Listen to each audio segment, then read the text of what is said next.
sobre a visão espírita. Tão bonitinhos os slides. E não tem nada. Sabe que eu vou até. Quebrou. Eu vou até aproveitar para me desligar um pouco disso. Porque às vezes a gente fica preso e o negócio não sai muito bom, né? Então eu vou começar a falar sobre isso, com esse tema assim, e vou usar só o que precisar. Família sobre visão espírita.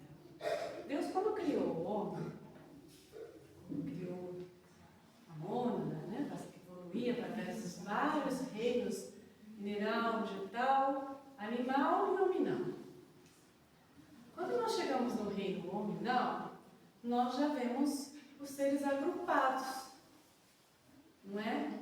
E a passagem por todos esses reinos tem como objetivo fazer com que a gente, criado, simples e ignorante, adquiramos experiências junto à vida material, em todos os tipos de matéria que possamos ter tido contato.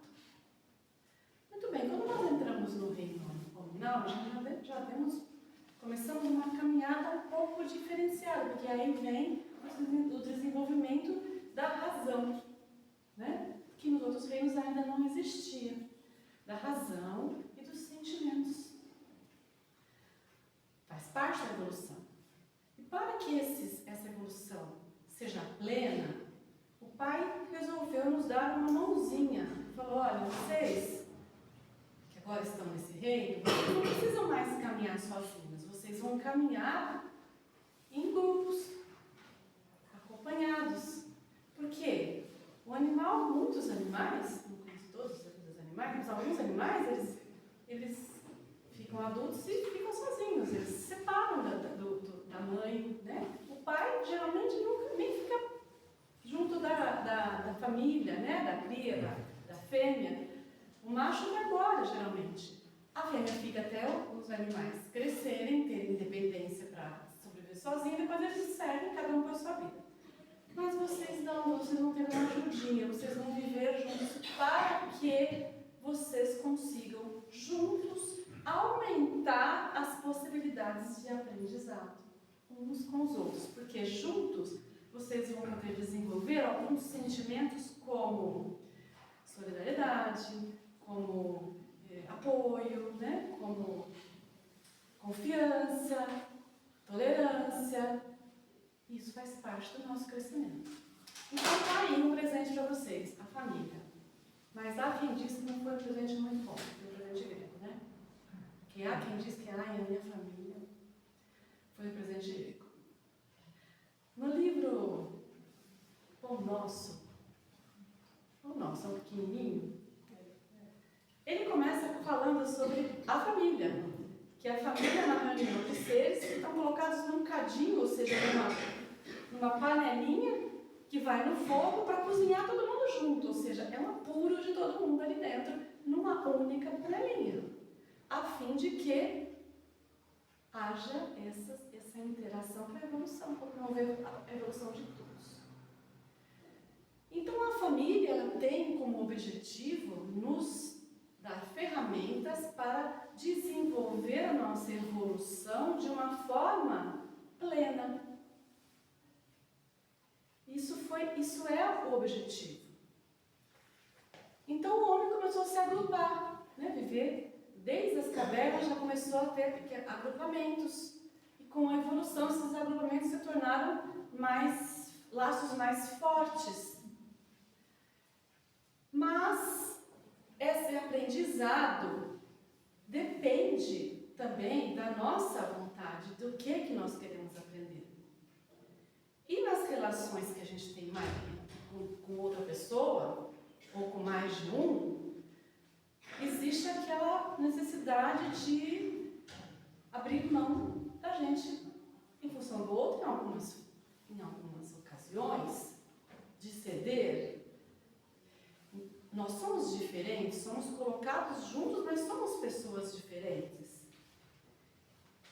E o ser humano tem dentro de si, intrínseco, uma palavrinha, um sentimento, uma percepção posição que se chama ego.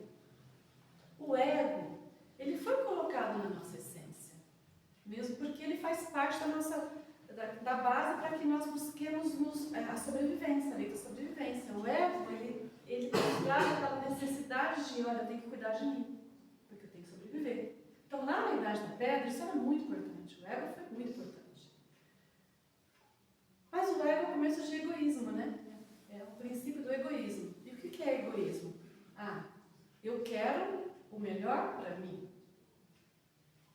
Eu quero viver, eu vivo sem me preocupar com o que eu estou provocando no outro que está ao meu lado. Isso já é egoísmo. Não é só o instinto de sobrevivência do ego. Eu vou ter uma atitude que é boa para mim e é ruim para a Vanessa. Mas, sabe, a Vanessa se vira. Ela que cuide da vida dela, eu vou cuidar da minha. Imagine isso numa relação familiar. Isso acontece. Outra coisa que acontece também muito, que vem do ego, é o egocentrismo. O que é o egocentrismo? Diferente do egoísmo. É quase igual, mas é diferente. O egocentrismo é eu no centro de tudo. Eu no centro. Todos ao meu redor me servem, mas eu sou mais importante. Eu me coloco nessa posição. Eu me acho mais importante. Então todos me servem. Aí começou, né? Algumas pessoas lá atrás começaram, né, a ter atitudes egóicas de prejudicar ou trazer algum dano ou não se importar com o outro e de se sentir o centro das atenções, todos têm que seguir a minha cartilha, e assim foi. E nessas atitudes, nós começamos a criar mágoas ao nosso redor. Na melhor das hipóteses, nós criamos mágoas. Mas a gente sabe que a gente faz coisas muito piores do que criar mágoas. Não hoje, mas já fizemos lá atrás.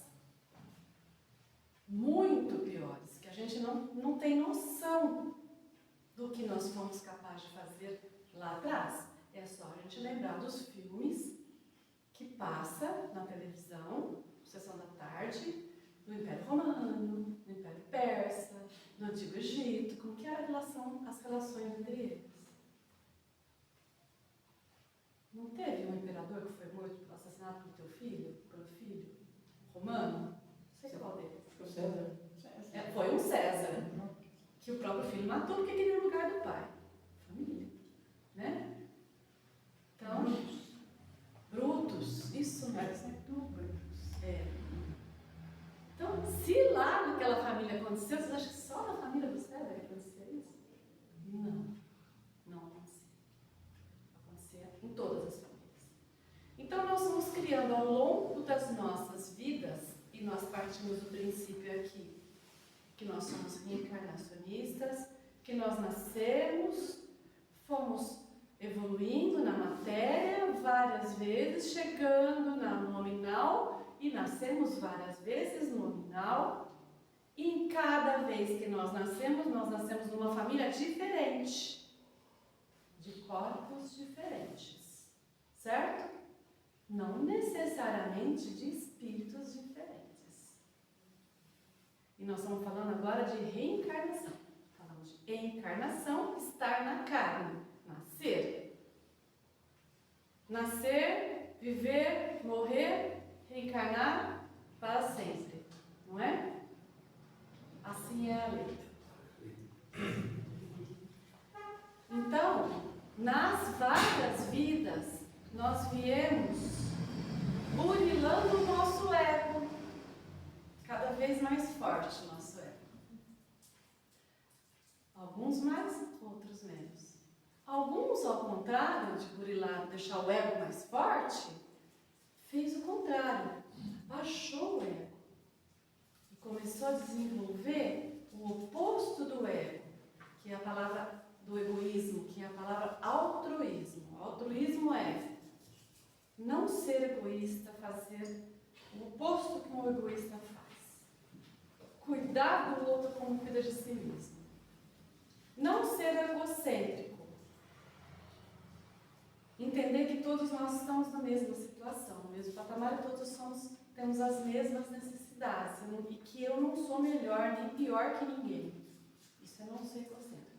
Alguns de nós desenvolveram também mais nesse caminho. E outros continuam fazendo o ego normal ali, saudável. E criando conflitos. Porque quem trabalha na linha do ego vai gerar conflitos aonde estiver. Quem caminha nessa linha. E quem caminha nessa linha vai apaziguar os conflitos aonde estiver. Não é? Então, se eu vou gerar conflitos, eu preciso sempre... Quando eu vivo aqui, gerei conflitos com a minha família, agora eu desencarnei. Chego lá, meu Deus, o que eu fiz com a minha mãe, com o meu irmão, com o meu cunhado, com o meu filho? Fiz tudo errado. Ai, eu preciso consertar isso. E taca lá, bater na porta lá do diretor-geral do Departamento de Reencarnação. Escuta, mestre, né? Será que o senhor tem uma vaguinha lá na fila da reencarnação para mim? Porque eu preciso nascer de novo. Na mesma família de preferência, no mesmo grupo familiar que eu magoei, que eu prejudiquei, ou que eu deixei a desejar. Deixar a desejar também magoa, né? Aí depois de muito tempo batendo na fila lá, até depois de todo mundo desencarnar, depois voltar, passaram muitos anos, olha, abriu uma vaguinha lá, você vai? Nossa, então dessa vez eu vou ser um filho maravilhoso, uma mãe maravilhosa, eu vou ser um marido perfeito, uma esposa maravilhosa, fiel, e fui, né? E aí, chego lá, nasci, primeiro eu nasci, aí eu tenho irmão, pai, mãe, tio, tia, primo, cunhado. Daí, nesse primeiro grupo que eu nasci, eu já tenho um irmão lá que foi aquele que passou a perna em mim, pegou todo, casou com a minha esposa na outra vida e me matou de consequência, para poder ficar com a minha esposa. E agora ele voltou como meu irmão. Aí eu sou o bonzinho, né? Mas pode ter sido eu ou ele. Aí eu sou o malzinho. E aí, como é que vai ser quando a gente se encontrar um novo vínculo familiar? Nós vamos ter um amor, sentir o amor de irmãos fraternos, porque é minha irmã de sangue, eu amo essa irmã. Sai faísca. Só de olhar. Só nem abrir a boca, né? Então, esse é o problema. Aí começam novos conflitos. Mas se a gente não conseguir superar essa relação difícil de agora, a gente não zera aquele débito. Nós não vamos para frente. Nós vamos desencarnar de novo, vou chegar e falar, meu Deus, fiz tudo errado outra vez. Vou ficar patinando mais 100 anos. Na mesma família. Isso que é duro, né? Se fosse em outra, a gente não... Na outra vai ser diferente.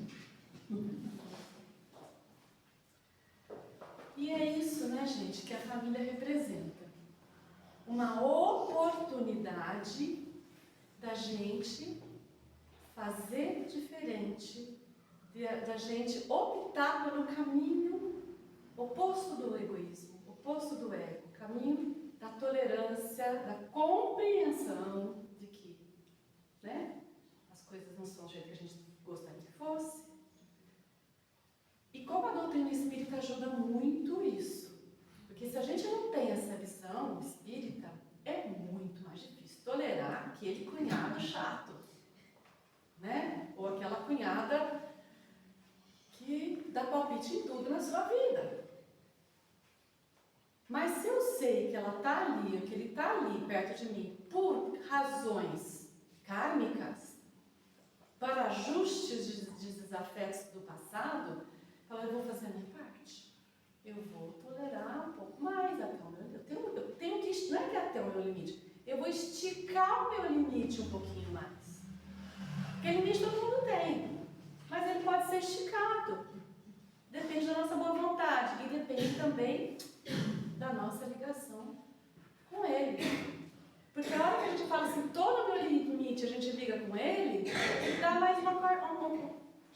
pedacinho de espaço para o limite esticar, mais um pouco sem arrebentar. É que a gente esquece de fazer isso.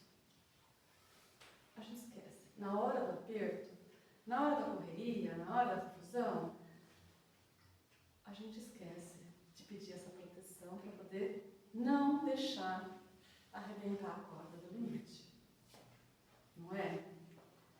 Então a família é essa oportunidade, mas ao mesmo tempo é esse desafio do quê? De nós nos superarmos. Superar a nossa postura de ser muito crítico, de julgar, de ser impaciente, de querer que as coisas sejam do jeitinho que a gente quer, de querer que os móveis da casa estejam naquela posição e não na posição que o outro gosta, né? De querer tudo que a gente acha que tem que ser do nosso jeito, né? Então, são exemplos, tem tantos outros exemplos, né, na vida. Na ligação dos irmãos com os pais, com os cuidados dos pais, aí é outra conversão, só isso, né? Porque é muito conflito que surge. Então, a família não tem essa função. A família, pro espírito, ela tem a função de nos permitir, de nos dar ferramentas para que a gente evolua. Sem essas ferramentas, sem esse convívio com as pessoas e, consequentemente, com as ferramentas do convívio, nós não vamos evoluir.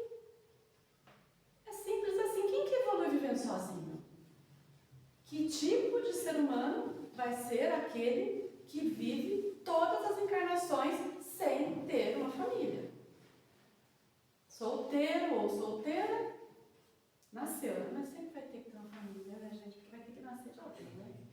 A primeira tem, porque aí tem a segunda, que é a família do casamento, que quando a gente casa, aí tem a família, tem o marido, tem a sogra, tem a sogra, tem a cunhada, tem os filhos. É a segunda família, que repete tudo da primeira. Né? Repete. Tudo de novo ali. Pior, né? Porque o marido ou a esposa sempre são mais taxativos em apontar os nossos erros, né? É pior, mais difícil. Consequentemente, melhor para nós, porque se eles apontam nossos erros, eles nos acordam para aquilo que a gente tem que mudar. Filho também. Filho é muito bom para apontar os erros da gente, né? Nossa, filho é ótimo, principalmente depois que fica adulto. Quando é criança, não tem problema, porque fala, a gente, quando fica adolescente, jovem, adulto, e fala, mas a minha mãe, hein, mãe? Ela nem faz isso. Eles falam isso, os adultos falam isso, os filhos adultos. O que é bom, porque eles nos alertam para aquela postura viciada que nós viemos tendo toda uma vida. Todas vidas. Porque o vício não vem só de uma vida. Ele vem se perpetuando vida após vida. O vício é o mesmo. Ele só muda de cara. Então, o marido e os filhos, nesse ponto, nos fazem um grande favor. E a gente vai ficar com raiva deles, porque eles falavam, nossa, nós passamos dos limites. Passou do limite hoje, mãe. Para de se meter na minha casa aqui, de dar palpite, porque eu não quero. Ai, o ego dói, né? Não dói? Nossa Senhora, como dói. Como assim? Meu filho está falando assim comigo? Que falta de respeito? Mas eu passei do limite mesmo. Então, essa família é a ferramenta mais importante que nós temos para a nossa evolução. Sem contar no outro papelzinho importante da família, que é nos ensinar a amar incondicionalmente. Que é o amor de pais pelos filhos. Não tem amor maior do que esse na Terra. Nessa Terra não tem. O amor dos pais pelos filhos é muito grande. Os pais se doam completamente. Então, é o maior treino do amor de Jesus, que Jesus nos trouxe, que nós podemos ter aqui na Terra. É ser pais. Não é? Quem não pode, infelizmente, pode pode ser pais de outros filhos, de filhos de outros pais, ou de órfãos, ou de sobrinhos. Pode desenvolver esse mesmo amor. Mas é bárbaro, né? Quando você fala assim, eu não vou querer isso para mim, porque a minha filha, ela quer. Meu filho precisa mais do que eu. É vontade dele, então você faz. Isso está dentro do Evangelho, né? Esse é o amor que Jesus nos trouxe. Então, o que eu queria trazer para vocês é essa visão da família espírita e comentar com vocês duas coisas. Tenho tempo? Tem 10 minutos. 10? 10 minutos. Uma coisa, né? Por que hoje os jovens não estão querendo mais ter filhos? Vocês já perceberam? Eu mesmo na minha família, eu tenho sobrinhos, eu tenho umas 7 sobrinhos, e na idade de casadas, já casadas, nenhum tem filho. A minha filha tem 33 anos e não tem filho e não quer ter. Nenhum amigo da escola do ensino médio dela tem filho. Todos na faixa de 33 a 35 anos. Nenhum. Aí eu procurei aqui no site do Brasil, do Ministério da Mulher, da Família e dos Direitos Humanos. É meio antigo. É de 2005 esses dados. Ele tem gráficos, inclusive. Pena que não dá para colocar aí na luz. Um fato. A composição familiar predominante, composta por casal com filhos, reduziu de 57% para 42% nos últimos 20 anos. Ali tinha composição familiar, casal com filhos, casal sem filhos, mães com filhos, pais com filhos. Tinha mais um que eu não lembro. Essas 4 categorias foram analisadas nos 20 anos. Então, se percebeu que houve de 57% para 42%, gente, caiu 15% de casais com filhos. E a proporção de casais sem filhos na mesma época quase dobrou. De 13 para 20. Os outros aí estão nas mães com filhos, nos pais com filhos, são bem pequenininhos esses, não é mães com filhos maiores, pais com filhos quase nenhum. E então a gente vê assim, bom, então realmente não é machismo. Os jovens não estão, isso começou em 2005, em 95 esse censo, né, começou a cair. Em 95 começou a cair.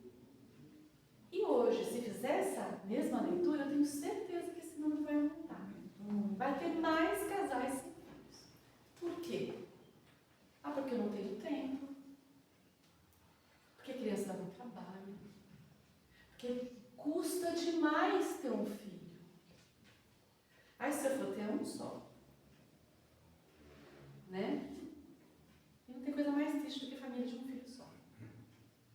Não tem. Eu posso dizer que eu só tive uma e é muito triste. Triste no sentido assim, falta alguma coisa. É uma família? É uma família. Mas falta. Então não tenha. Não tenha um filho só. Diga para todo mundo não ter um filho só. No mínimo 2. E aí começa a se formar um crescente número de famílias que se dizem famílias de 2. Mas é família de 2? É família, 2 pessoas juntas? Ou são companheiros? Eu não consigo entender 2 pessoas como família. Eu acho que família tem que ter um grupo um pouquinho maior. São companheiros de jornada, de caminhada, né? Então, assim, por opção, né, gente? Não é porque não pude ter filho, não consegui. Tem muitos casais que tentam e não conseguem, que tem a sua razão kármica que a gente sabe, mas são exceções. Isso aqui é uma regra. Os filhos estão sendo substituídos por cachorros. Eu não tenho a menor dúvida. É só olhar nos prédios, todos os apartamentos têm um cachorro. E cachorro não dá trabalho, né? cachorro não tem que limpar toda hora, que faz xixi do colchão, não tem que alistrar, não incomoda, não estraga os móveis, não tem que levar pra passear, não tem que deixar na creche, não tem que pagar veterinário, não tem que tomar vacina. Não tem nada, cachorro não tem nada, porque hoje em dia os cachorros têm tudo isso e muito mais. Cachorro tem mais, tem plano de saúde, cachorro. Então, cachorro hoje em dia tem custo. Tem psicólogo? Daqui a pouco vai ter psicólogo também. Ah, bom. Não dá ideia. Se der ideia, vai aparecer clínica de psicólogo para pet. Então, se dá, sim, dá trabalho, sim. É um filho que não cresce nunca, vai ser no mínimo uns 15 anos bebê, né? A gente sabe. Então, vai ser 15 anos ali dependente de você, não é? Só tem uma diferença de filho e cachorro, assim, que eu acho que é importante, talvez. Talvez, assim, será que é isso que justifica a troca? Porque eu vejo, né, cuidar de cachorro, e eu cuidei de filha, eu acho muito mais fácil cuidar de uma criança do que cuidar de um cachorro.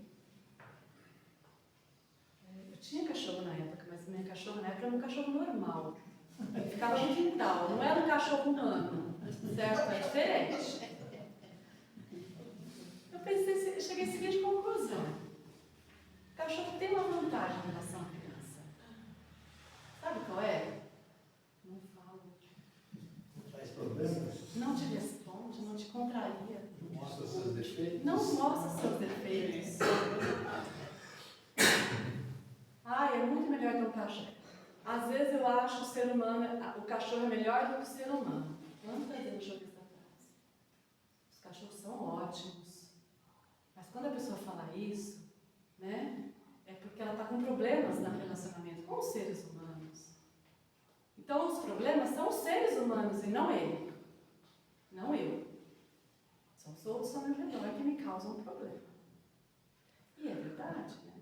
Isso é verdade. Isso é uma verdade. Não deixa de ser. Só que a gente esquece que nós nos causamos problemas reciprocamente. Então, acho que essas questões assim me chamam a atenção, porque se a gente começa nessa ladeira abaixo de que não tem mais filhos, o que vai acontecer com a nossa humanidade daqui 20 anos? Nos próximos 20, porque 2005 já passaram 20. E daqui a 20? Como é que vamos estar? Nós talvez já nem estaremos mais aqui. Como é que eles vão estar? Os nossos filhos que hoje têm 40, 30, que não querem filhos, como é que eles vão estar daqui 30 anos, com 60, 70? São questionamentos, né, que a gente faz, porque segundo a visão espírita, a família, ela é essencial para a gente evoluir. Como é que é? Será que essa ferramenta de convivência não vai fazer falta para a evolução dessas pessoas que optam por não terem problemas com filhos, com crianças ou com filhos? Então é isso assim que eu queria trazer para vocês hoje. Acho que meu tempo já deu, né? 3 minutos. E